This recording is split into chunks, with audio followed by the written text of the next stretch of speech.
જૈન ધર્મસ્થાનોમાં તમે ફાગણ મહિનામાં 6 ગાંવની યાત્રા વિશે સાંભળ્યું હશે। એ 6 ગાંવની યાત્રાને ફાગણ ફેરી પણ કહેવાય છે। આમ તો જનરલી ગુજરાતમાં પાલિતાણાના શેત્રુંજય પહાડની 6 ગાંવની યાત્રા જાણીતી છે, પણ આજે હું તમને એક નવા સ્થળે 6 ગાંવની યાત્રામાં લઈ જઈ રહ્યો છું।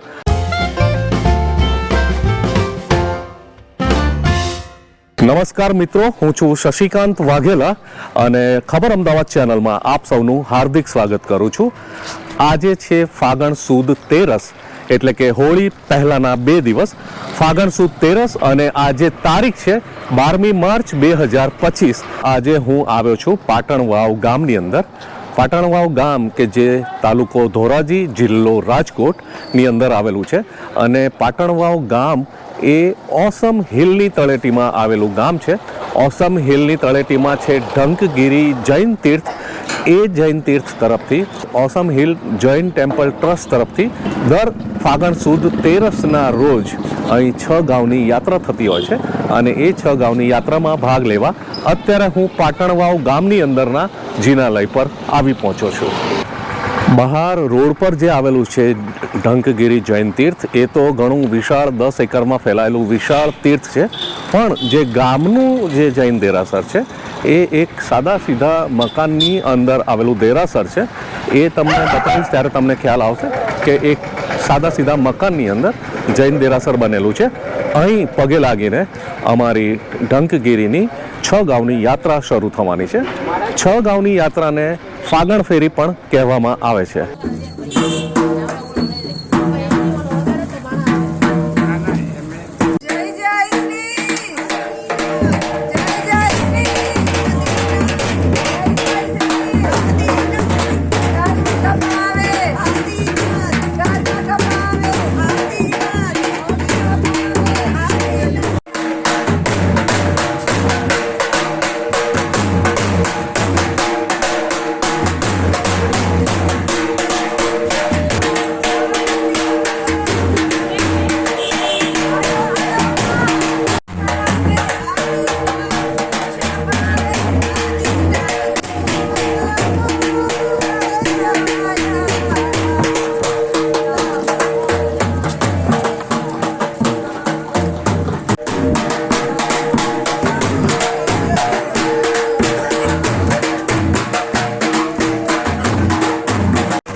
ઢંકગીરી જૈન તીર્થના પ્રણેતા અને ઢંકગીરી તીર્થોદ્ધારિકા તરીકે પ્રખ્યાત થયેલા ચારુવ્રતા શ્રીજી મહારાજ સાહેબે 38 વર્ષ પહેલાં આ 6 ગાંવની યાત્રાની શરૂઆત કરી।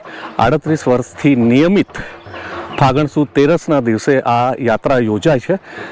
જૈન અને જૈનેતરો પણ બહુ જ સરસ રીતે એમાં ભાગ લે છે, ગામવાળાઓ પણ ભાગ લે છે, ગામ બહારથી પણ ઘણા લોકો આ દિવસે સ્પેશિયલ આવીને ફાગણ ફેરીનો લાભ લે છે।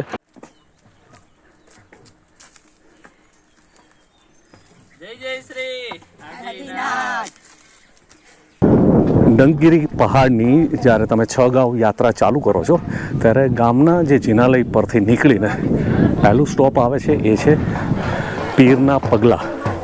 અત્યારે અમે લોકો એક મોડરેટ ચઢાઈ ચડીને પીરના પગલાં સુધી આવી ગયા છે। જે પણ યાત્રિકો શ્રદ્ધાળુઓ છે એ બધા અહીં પહોંચી ગયા છે। તમે મારી પાછળ જે જોઈ રહ્યા છો એ જગ્યાનું નામ છે પીરના પગલાં। ઢંકગીરી તીર્થની જે 6 ગાંવ યાત્રાની શરૂઆત થાય છે ત્યારે ગામમાંથી જે જૈન દેરાસર આગળથી આખી યાત્રા ચાલુ થાય છે એનો પહેલો સ્ટોપ આવે છે પીરના પગલાએ। અહીં લોકો થોડી વાર બેસે છે, આરામ કરે છે અને આગળ પોતાના પંથ તરફ પ્રયાણ કરે છે।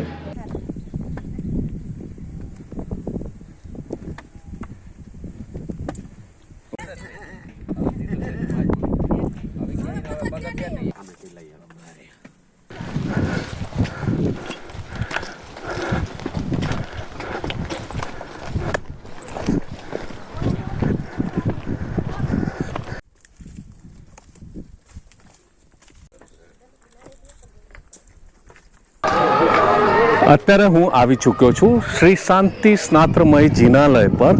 આ સેકન્ડ પોઈન્ટ છે જ્યાં 6 ગાંવની યાત્રામાં લોકોનો એક અહીં પડાવ છે. અહીં આ જગ્યાએ જિનાલય આવેલું છે. નવું જિનાલય બની રહ્યું છે અને અહીંયા આરામ કરવાની, પાણી પીવાની વગેરે સગવડો અહીંયા સચવાઈ છે, જેના કારણે જે 6 ગાંવની યાત્રામાં જે ભાવિકજનો આવ્યા છે એ બધા અહીં રેસ્ટ કરી રહ્યા છે અને જિનાલયના દર્શનનો લાભ લઈ રહ્યા છે.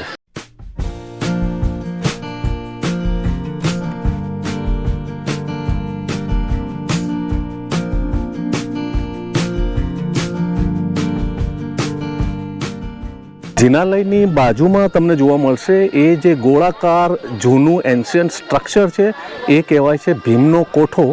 અત્યારે આ 6 ગાંવની યાત્રા દરમિયાન કદાચ એ ભીમના કોઠા સુધી જવાનું શક્ય નહીં બને, પણ ફરીથી ગમે ત્યારની મુલાકાતમાં હું એ ભીમનો કોઠો દર્શાવવાનો પ્રયત્ન જરૂર કરીશ. અત્યારે અહીંથી હવે કદાચ અમારે બીજી નીચેની તરફ જવાનું થશે. હું અત્યારે ઊભો છું ભીમના કોઠાની ટોચ ઉપર અને મારી પાછળ અગર તમે જોઈ શકો છો તો સ્નાતમય જિનાલયના દર્શન થઈ રહ્યા છે. અત્યારે ભીમનો કોઠો જે તૂટેલી અવસ્થામાં છે એની ટોચ ઉપર હું ઊભો છું. ભીમનો કોઠો એ એક એન્શન્ટ જમાનાનું એક તૂટેલું સ્ટ્રક્ચર છે. પાંડવકાળના ભીમ સાથેની કિંવદંતી અહીં જોડાયેલી છે. વિગતે વાત તો મને ખબર નથી, પણ આ ભીમની સાથે સંકળાયેલી જગ્યા હોવાના કારણે આને ભીમનો કોઠો કહેવામાં આવે છે. ઇમારત તૂટી ગઈ છે અને છતાં એની મજબૂતી તમે અત્યારે પણ જોઈ શકશો કે ખાસા એવા મજબૂત પથ્થરોથી આખું સ્ટ્રક્ચર એનું આજે પણ સાબુત છે.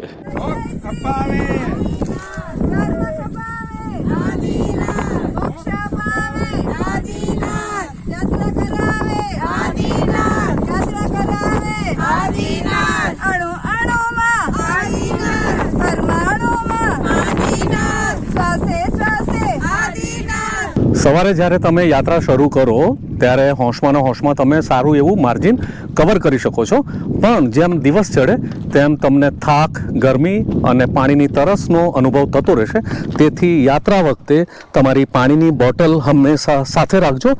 અને આખું ટેરેન છે, તમારે થોડા ઘણા અંશે પગથિયા આવશે, વધતા થોડા ઘણા અંશે આરસીસીની એક સડક છે અને ઉખડખાબડ ટેરેન પણ છે. આમ ઘણા બધા મલ્ટી ટેરેનનો સમાવેશ કરતો આ ટ્રેક अपने आप में एक विशिष्ट ट्रैक है.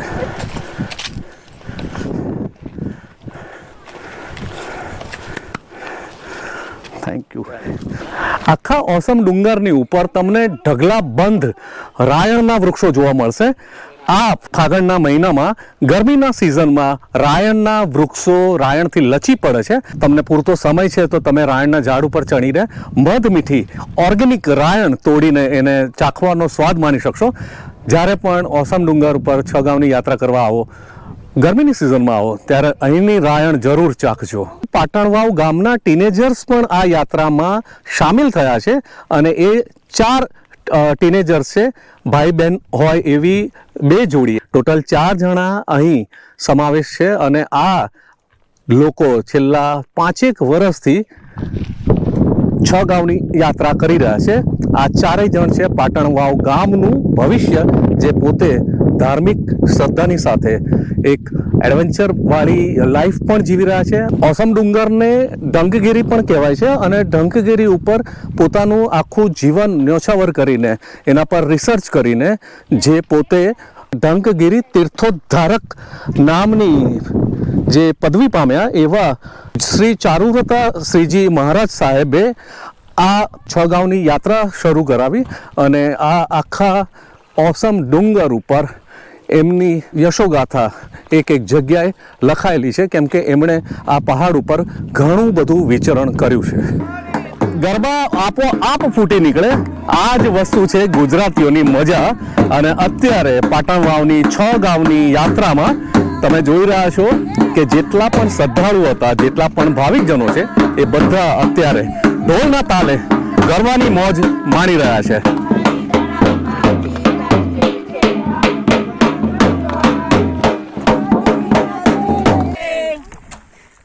હવે આજનું બાકી રહી ગયું છે.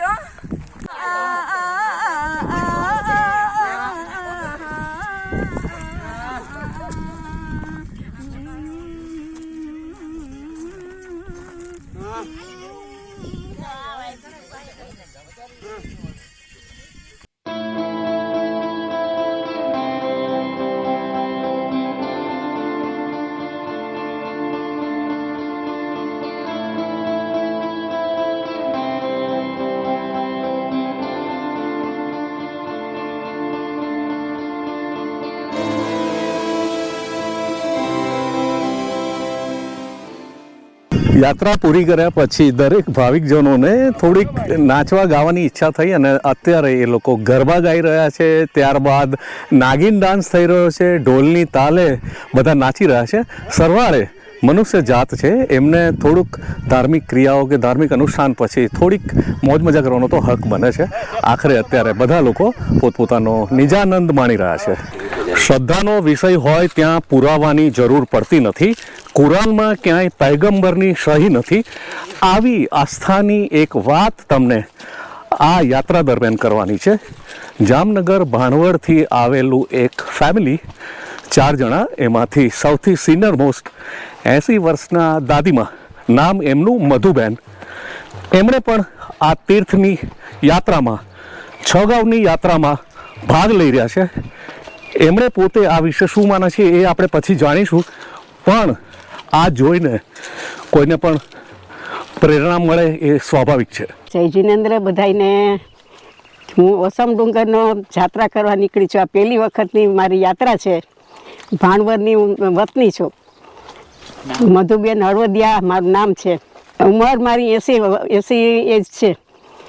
અને મને અત્યારે કોઈ તકલીફ આમાં લાગતી નથી. મેં શેત્રુંજયની પણ એક યાત્રા કરી છે 30 વર્ષ પહેલાં મારા હસબન્ડ સાથે. અહીંયા પાલીતાણામાં જો મારો પડી ગઈ હતી અને ઓપરેશન થયું હતું, તો એને ગોળો ને પ્લેટ 2 આવેલા છે. તે પછી મારી બે યાત્રા પાલીતાણાની કરી. એટલે મને ભગવાનની એટલી શ્રદ્ધા છે. અને બસ મારા મનને મજબૂત કરીને હું પણ આગળ ને આગળ મારા થપાવું છું મારા શરીરને. ઇંગ્લિશમાં તમે કહેવત સાંભળી હશે કે when there is a will there is a way. તમે ઈચ્છા કરો, દ્રઢ મનોબળથી ઈચ્છા કરો, તો ભગવાન પૂરી કાયનાત તમારી ઈચ્છાને પૂર્ણ કરવા માટે તત્પર હોય છે. જરૂર છે તમારે એક ઈચ્છા કરવાની. મધુભાઈએ ઈચ્છા કરી, ઘરમાં વ્યક્ત કરી, તો એમના પુત્રના મોઢે આખી વાતનો ઘટનાક્રમ સાંભળીએ કે શું થયું. મારું નામ છે મનીષભાઈ છગનલાલ હળવદિયા. હું રહેવાસી ભાણવડનો છું અને અત્યારે અમે ઓસમ ડુંગરની યાત્રા માટે નીકળ્યા છીએ મારા બાની સાથે. અને 6 ગામની યાત્રાએ અત્યારે અમે આવ્યા છીએ. કે આ ઓસમ ડુંગરનું મહત્વ એટલું છે કે શેત્રુંજય મહાતીર્થ જેટલું છે ને, એની જે પહેલી ટૂંક છે અહીંયાની પહેલી ટૂંક છે. એટલે અમને અહીંના મહારાજ સાહેબે સમજાવ્યું કે અહીંનું ખૂબ જ મહત્વ છે. અને બહારની ઘણા સમયથી ઈચ્છા હતી કે આપણે બધી જ યાત્રાઓ કરેલી છે, તો આ ડુંગરની યાત્રા કેમ આપણે ન કરીએ. પણ મને ત્યારે સ્ટાર્ટિંગમાં એમ થતું હતું કે બાની 80 વર્ષની એજ છે અને આટલી એજની ઉંમરની અંદર બાને કઈ રીતે લઈ જવા. કેમ કે એને એક તો પગનું પણ ઓપરેશન કરેલું છે અને તેની પ્લેટ બદલાવેલી છે અને તેને ગોળો પણ તૂટી ગયેલો હતો. પણ છતાં પણ એનું વિલ પાવર, મનોબળ એટલું બધું મજબૂત છે કે અત્યારે કે અમને પણ એને પ્રેરણા કરી કે તમને ક્યાંય હું તકલીફ નહીં પડવા દો. અને પોતાના મનોબળથી અમને આગળ લઈ ગયા. અમારા બા માટે અમે શબ્દો વાપરીએ તો તે અમારા માટે વડલાની સીડી છાંયડા સમાન છે કે એના છાયાની અંદર બેસીને અમે બધા અત્યારે ઠંડક અનુભવી રહ્યા છીએ. મધુબેન હળવદિયાના પૌત્ર એવા હાર્દિક અને એમની પૌત્રવધુ હેપી સાથે વાત કરીએ અને એમના મુખે જાણીએ કે આ આખો જે ઘટનાક્રમ રહ્યો, કેવી રીતે ઘરે વાત થઈ હતી અને અહીં સુધી કેવી રીતે પહોંચ્યા અને શું એમણે ફીલ કરી રહ્યા છે.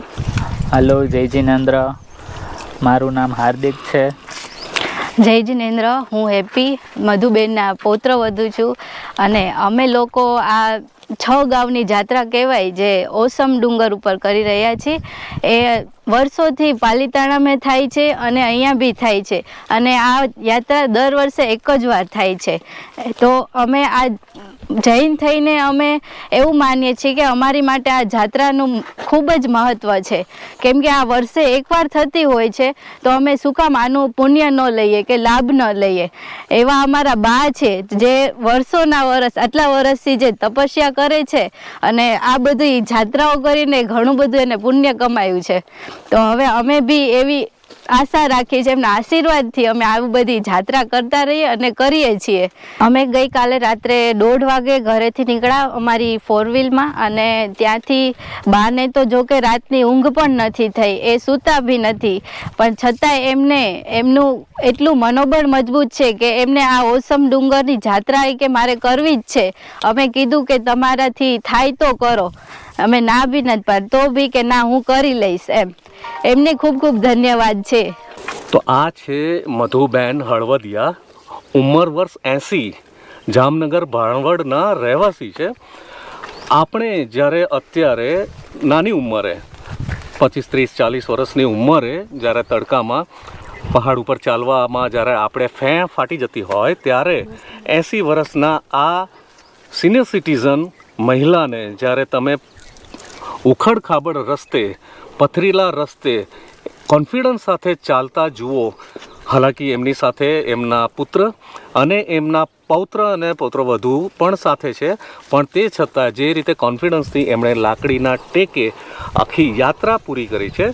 આખા આ મારા 6 ગાંવ યાત્રાના અનુભવમાં આ જે મેં જોયું એ મારા માટે એકદમ ધ્યાનપાત્ર હતું, એકદમ પ્રેરણાદાયી હતું. તેથી મારી આ 6 ગાંવની યાત્રાનું ઓસમનું જે પણ કવરેજ છે એમાં ખાસો મોટો ભાગ મધુબેનનો છે, કેમ કે એક પ્રેરણાદાયી વ્યક્તિત્વ નજર સામે આવે તો ખબર અમદાવાદ એને પૂરેપૂરું કવરેજ કરવાનું છે. અને આવી જ પ્રેરણાદાયી વ્યક્તિત્વોની વાત હું હંમેશા લઈને આવું છું. આજે મધુબેનની વાત અને મધુબેનને આપણે આપણા તરફથી 100 સલામ.